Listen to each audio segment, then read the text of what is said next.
मेरे अध्यापकों, आप सभी को मेरा प्यार भरा नमस्कार। मेरा नाम है स्वरा चतुर्भुजन और मैं इस विद्यालय में तीसरी कक्षा की विद्यार्थी हूँ। मैं आज आपको स्वामी विवेकानंद जी पर दो श्लोक बोलती हूँ। स्वामी विवेकानंद जी का जन्म 12 जनवरी 1863 को कोलकाता में हुआ था। स्वामी विवेकानंद एक महान संत और नेता थे। उनको बचपन में नरेंद्रनाथ दत्त के नाम से जाना जाता था। उनकी बुद्धि बचपन से ही बड़ी तेज थी। वे हमेशा से युवाओं के प्रेरणा स्रोत में रहे थे।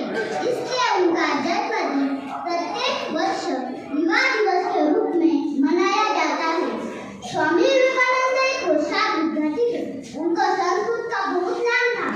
उनको शिक्षा के अलावा खेल में भी रुचि थी। स्वामी विवेकानंद बचपन से ही आध्यात्मिक थे।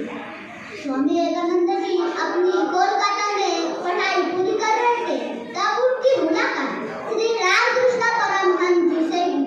स्वामी विवेकानंद जी का चरित्र और ईश्वर प्रति भक्ति देखकर रामकृष्ण परमहंस ने उन्हें अपना शिष्य बना लिया।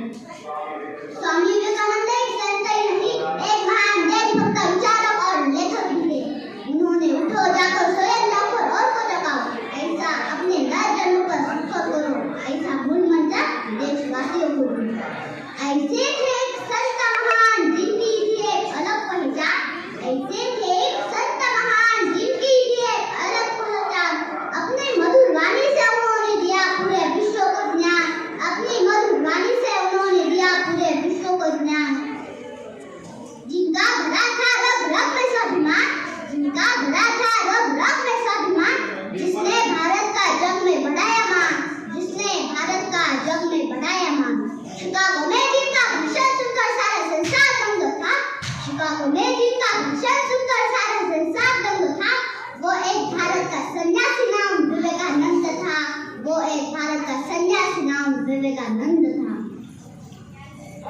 मेरे भाइयों बहनों और कहकर जब उसने पुकारा था तब शिकागो की आर्ट गैलरी में भारत का गुंजान जयकारा था। भारत का गुंजान जयकारा था। जिससे दुनिया प्रभावित थी, जिससे दुनिया प्रभावित थी, वो भारत का पहला हिंदू संत था। वो भारत का पहला हिंदू संत था। वो एक भारत का सन्यासी नाम विवेकानंद था। वो एक भारत का